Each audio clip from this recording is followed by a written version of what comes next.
Ladies and gentlemen of the jury, thank you for your service today. Without you guys, justice truly can't be served, so thank you very much. Today you heard a case about the loss of an innocent life, the life of Rachel Abboud. But you also heard the case about an innocent man who's been dragged into this case and being blamed by the police. John Burns is a man with nothing to hide. Back in May, when he was accused of this crime, he knew his rights, but he waived his right to counsel anyways. He waived his right, and he spoke and said everything to police, because he was itching to tell his side of the story. He told police exactly what happened on May 9th. He woke up that morning, he went shopping, he came back home, his wife was home all day, and he knew that afternoon his friend Larry was coming over at 4 o'clock.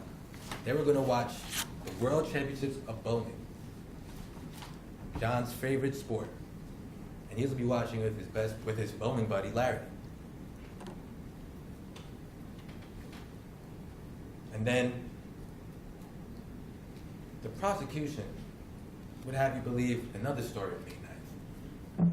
They want you to believe that John got up in the morning and called Mr. Jones and told Mr. Jones to meet him at 3 o'clock so they could rob this store.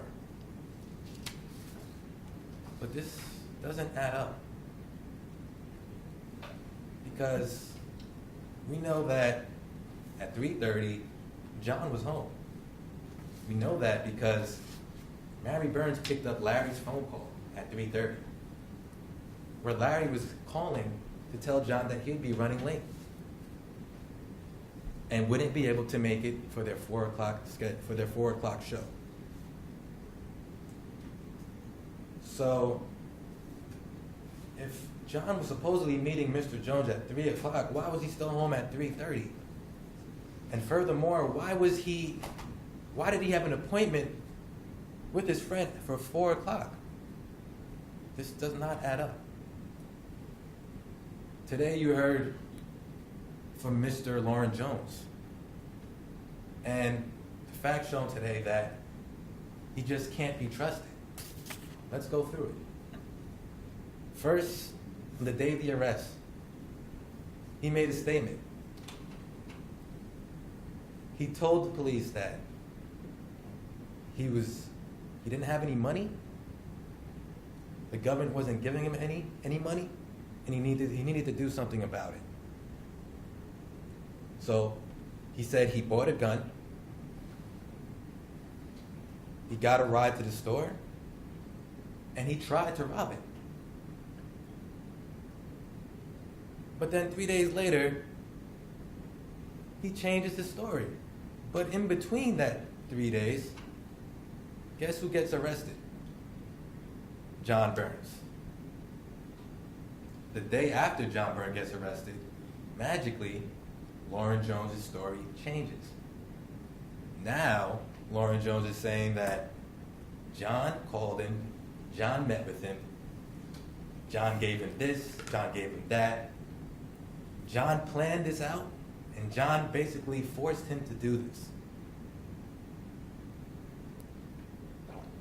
And then the next day, Mr. Jones magically has a plea agreement in front of his face, where before he was charged with murder and armed robbery, and now that's brought all the way down, and this is a plea agreement to simple robbery. That's a difference between a minimum of 1 year to a maximum of life. But, ladies and gentlemen, it's not John Burns who has any experience or history with robbery or anything like that. John Burns has robbed nobody, and he's never robbed a place or anyone before. But, on the other hand, Mr. Jones has quite the history with robbery.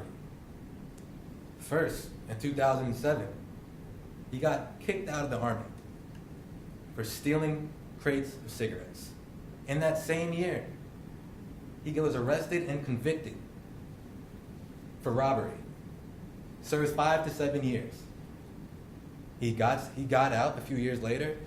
In the very next year, he graduated. He graduated to armed burglary.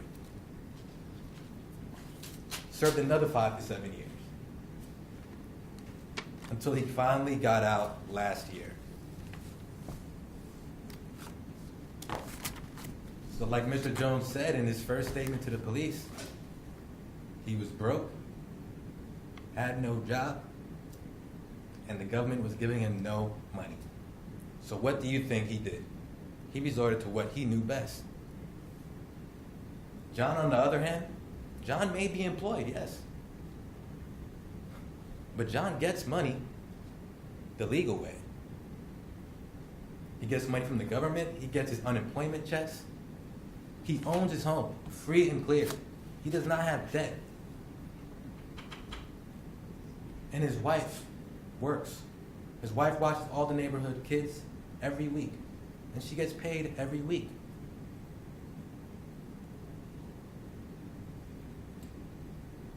Now the prosecution, do not let the fact that the gun Lauren Jones used matched the serial number of the missing gun from the Burns' house convince you of anything. That is proof of nothing. When John and his wife went to the zoo last year with their kids, and they came back that day, John was the one who discovered that the gun was missing.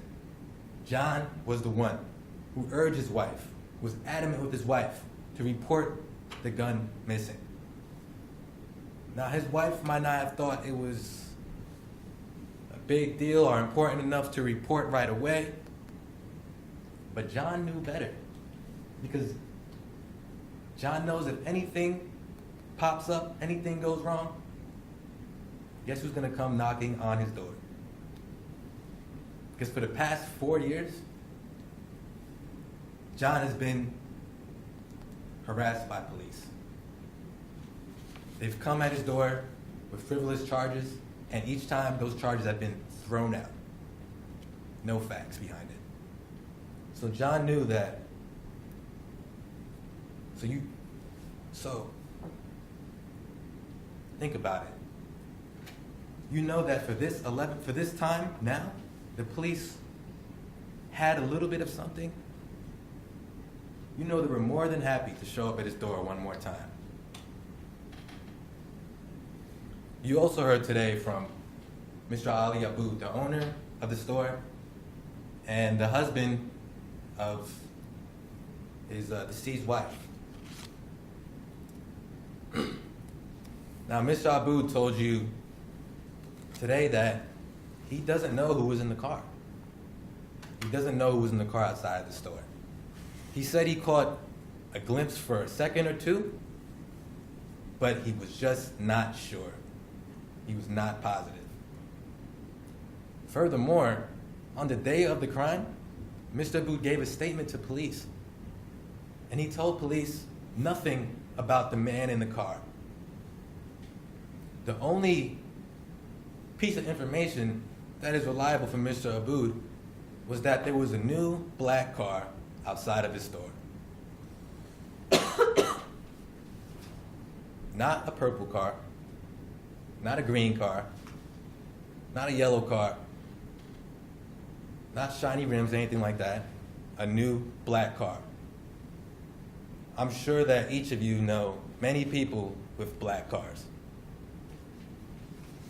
Mr. Abood also said that he remembers seeing a K and an 8 on the license plate. But Mr. Abood doesn't know where the K was, and he does not know where the 8 was.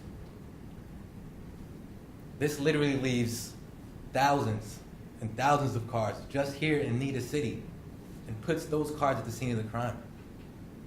That's how vague this description is.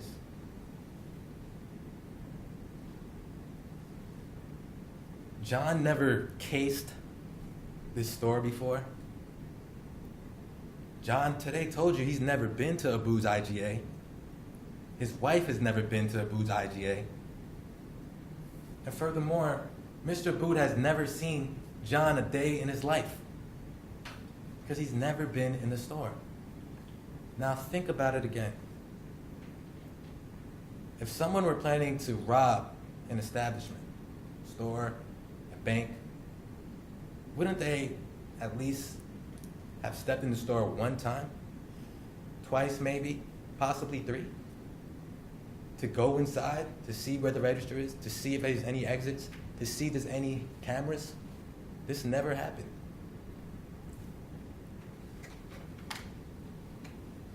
This just doesn't, the facts just don't add up.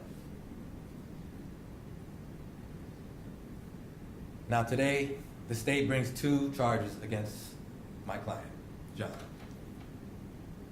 They bring armed robbery and they bring felony murder in the 1st degree. To sustain a charge of armed robbery, the state needs to prove that a defendant or someone a defendant participated with took something of value.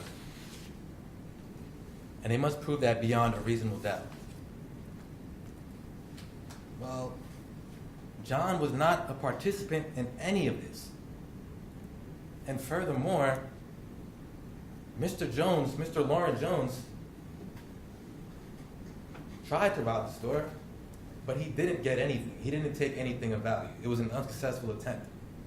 So that right there means that charge must be thrown out. Now for the next charge, felony murder. The state must prove that in a defendant's attempt to further or to commit armed robbery, a death was caused during that attempt. And they must prove each element of that beyond a reasonable doubt. Now let me tell you a little something about reasonable doubt. Reasonable doubt is the highest burden of proof that we have in the U.S. judicial system. It's this high because in criminal cases, every single defendant is presumed innocent until proven beyond a reasonable doubt. Now, a reasonable doubt can be formed by very little. A reasonable doubt is any doubt based on reason or sense. Doesn't matter how small, it just matters that it's based on reason or sense in a fair-minded juror. So if any of you have any reasonable doubt in the story you heard from the prosecution today, then by law, you must enter a not guilty for my client. Additionally, everybody must be, if everybody doesn't find, if there's one person with reasonable doubt, then you must acquit. Now today, we are saddened by the loss of Rachel Abood, the loss of an innocent life. But you, each of you, have the power today to prevent another innocent life from being ruined. That life is John Burns. Today, the defense, we ask you to enter a verdict of not guilty for armed robbery and for murder in the 1st degree. Thank you. Thank you, Mr. Miguel. State, jury's now with you. Hi, thank you.